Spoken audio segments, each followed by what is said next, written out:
Friends, welcome to my YouTube channel. ಎಲ್ಲರೂ ಹೇಗಿದ್ದೀರಾ? I hope ಎಲ್ಲರೂ ಚೆನ್ನಾಗಿದ್ದೀರಾ ಅಂತ ನಾನು ಭಾವಿಸ್ತೀನಿ. ನಾನು ಕೂಡ ತುಂಬ ಚೆನ್ನಾಗಿದ್ದೀನಿ. ಮಾರ್ನಿಂಗ್ ಈಗ 8:30 ಆಗಿದೆ. ನೈಟ್ ಶಿಫ್ಟ್ ಹೋಗಿದೆ. 8:30ಗೆ ಡ್ಯೂಟಿ ಮುಗೀತು. ಈಗ ಮನೆಗೆ ಹೋಗಬೇಕು ಅಂತ ಬಸ್ ಹತ್ತಕ್ಕೆ ಹೋಗ್ತಾಯಿದ್ದೀನಿ. ಎಲ್ಲಿ ಯಾವ ಕೆಲಸ ಏನು ಅಂತ ಹೇಳ್ಬಿಟ್ಟು ನಾನು ಮುಂದಿನ ದಿನಗಳಲ್ಲಿ ಹೇಳ್ತೀನಿ. ಇದು 25/25 ಚಾಲೆಂಜ್ನ 2ನೇ ವಿಡಿಯೋ ಆಗಿರುತ್ತೆ. ನೋಡಿ, ಬಸ್ ಸಿಕ್ತು.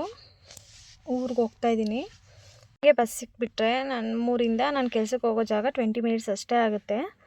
ಬಸ್ ಇಲ್ದೇ ಪ್ರಾಬ್ಲಮ್ ಅಷ್ಟೇ. ನೋಡಿ, ಊರಿಗೆ ಬಂದು ಇಳಿದೆ. ಈಗ ಮನೆ ಹತ್ರ ಬಂದರೆ ನಮ್ಮ ಅವರೆಲ್ಲ ಕ್ಲೀನ್ ಮಾಡ್ತಾಯಿದ್ರು.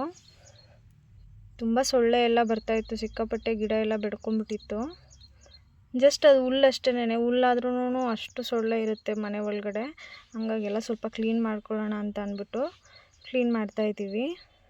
ಕ್ಲೀನ್ ಮಾಡಿದ್ದೀವಾ, ಏನಿಲ್ಲ ಅಂದ್ರೂ ಒಂದು ವಾರದೊಳಗೆ ಮತ್ತೆ ಎಲ್ಲ ರಿಪೀಟ್ ಎಲ್ಲ ಬೆಳ್ಕೊಂಬಿಡುತ್ತೆ.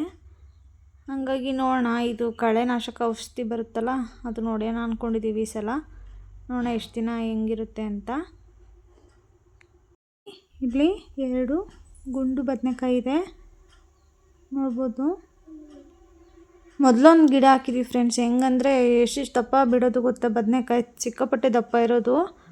ಆದರೆ ಮುಳ್ಳು ಸಿಕ್ಕಾಪಟ್ಟೆ ಅಂದರೆ ಸಿಕ್ಕಾಪಟ್ಟೆ ಅದು ಗಿಡ ಅದರಲ್ಲಿ ಕಾಯಿ ಕಿತ್ಕೊಳ್ಳೋಕ್ಕೂ ನಮ್ಮ ಕೈಲಿ ಆಗ್ತಾಯಿರಲಿಲ್ಲ, ಅಷ್ಟು ಕೈಗೆ ಚುಚ್ಚೋದು.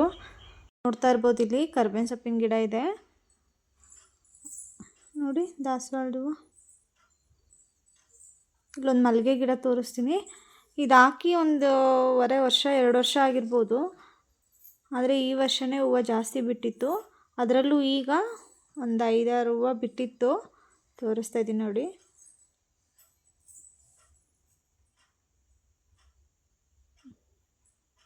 ಚೆನ್ನಾಗಿದೆ ಗಿಡ. ಇಲ್ಲೊಂದು ಗುಲಾಬಿ ಗಿಡ ಇದೆ, ರೆಡ್ ಕಲರು. ನೋಡ್ಬೋದು, ಇಲ್ಲಿ ಕಾಕಡ ಹೂವಿನ ಗಿಡ. ಇದರಲ್ಲೂ ಹೂವು ಜಾಸ್ತಿ ಬಿಡುತ್ತೆ. ಹಾಗೆ ನುಗ್ಗೆಕಾಯಿ ಮರ ಹಾಕಿದ್ವಿ, ಒಂದು ಬೀಜ ಹಾಕಿದ್ವಿ, ನುಗ್ಗೆಕಾಯಿ ಬೀಜ ಹಾಕಿದ್ವಿ. ಬೀಜದಿಂದ ಇದು ಗಿಡ ಆಗಿರೋದು. ನುಗ್ಗೆ ಸೊಪ್ಪು ಮಾತ್ರ ಒಂದಿಷ್ಟು ಕಹಿಗಿರಲ್ಲ, ಅಷ್ಟು ಚೆನ್ನಾಗಿ ಸಾಂಬಾರಾಗುತ್ತೆ. ನೀವು 2ನೇ ಸಲ ಇದು ನುಗ್ಗೆಕಾಯಿ ಬಿಡ್ತಾ ಇರೋದು. ಸುಮಾರು ನುಗ್ಗೆಕಾಯಿ ಬಿಟ್ಟಿತ್ತು ಹೊಸಲನೇ. ಹಾಗೆ ಒಂದೆಲಗದ ಎಲೆ ಇದು ತಿನ್ನೋದ್ರಿಂದ, ಬೆಳಗ್ಗೆ ಎದ್ದ ತಕ್ಷಣ ತಿನ್ನೋದ್ರಿಂದ ಬುದ್ಧಿಶಕ್ತಿ ಕೂಡ ಇನ್ಕ್ರೀಸ್ ಆಗುತ್ತೆ. ನೋಡ್ತಾ ಇರ್ಬೋದು ಡೈರೆ ಹೂವು.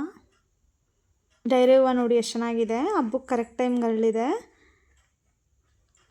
ಹಾಗೆ ಇವತ್ತು ನಿಪ್ಪಟ್ಟು ಮಾಡ್ಕೊಳ್ಳೋಣ ಹಬ್ಬಕ್ಕೆ ಅಂತ ಹೇಳ್ಬಿಟ್ಟು ನಿಪ್ಪಟ್ಟು ಮಾಡೋಣ ಅಂತ ಈ ಥರ ಎಲ್ಲ ಇಟ್ಟು ಕಳಿಸ್ಕೊಂಡಿದ್ದೆ. ಇದ್ರ ನೆಕ್ಸ್ಟ್ ವಿಡಿಯೋ ನಾಳೆ ಬರ್ಬೋದು. ನಿಪ್ಪಟ್ಟು ಮಾಡೋದು ನೋಡಿಕೊಂಡು ಮಾಡ್ಕೊಳ್ಳಿ. ಶಾರ್ಟ್ ವಿಡಿಯೋ ಬಿಟ್ಟಿದ್ದೀನಿ, ಬೇಕಾದ್ರೆ ಲಿಂಕ್ ಬೇಕಾದ್ರೆ ಹಾಕ್ತೀನಿ, ಯಾವ ಥರ ಮಾಡೋದು ಏನು ಅಂತ. ನೀವೊಮ್ಮೆ ಟ್ರೈ ಮಾಡಿ. ತುಂಬ ಚೆನ್ನಾಗಿ ಬರುತ್ತೆ. ಕ್ರಿಸ್ಪಿಯಾಗಿತ್ತು, ಚೆನ್ನಾಗಾಗಿತ್ತು.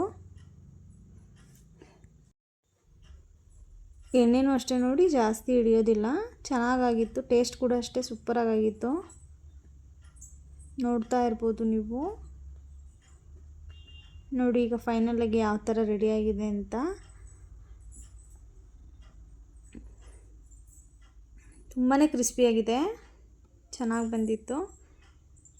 ಹಾಗೆ ಇದೆಲ್ಲ ಮಾಡಿ ಮಧ್ಯಾಹ್ನ ಆಗಿತ್ತು, 1-2 ಗಂಟೆ ಆಗಿತ್ತು. ಈಗ ಸೊಪ್ಪು ಸಾರು ಮಾಡೋಣ ಅಂತ ಹೇಳ್ಬಿಟ್ಟು ಸೊಪ್ಪು ತಂದಿದ್ರು ನಮ್ಮಮ್ಮ. ಎಣ್ಣೆ ಸೊಪ್ಪು ಕುಯ್ಕೊಂಬಂದಿದ್ರು. ಚೆನ್ನಾಗಿದೆ ನೋಡಿ, ಬರೀ ಕೋಲೆಣ್ಣೆ ಸೊಪ್ಪು. ಸಾರು ಮಾತ್ರ ತುಂಬ ಚೆನ್ನಾಗಾಗುತ್ತೆ ಈ ಸೊಪ್ಪಿಂದ ಮಾಡಿದ್ರೆ. ಹಾಗಾಗಿ ಸೊಪ್ಪು ಸಾರು ಮಾಡೋಣ ಅಂತ ಹೇಳ್ಬಿಟ್ಟು ಮಾಡ್ತಾಯಿದ್ದೀನಿ.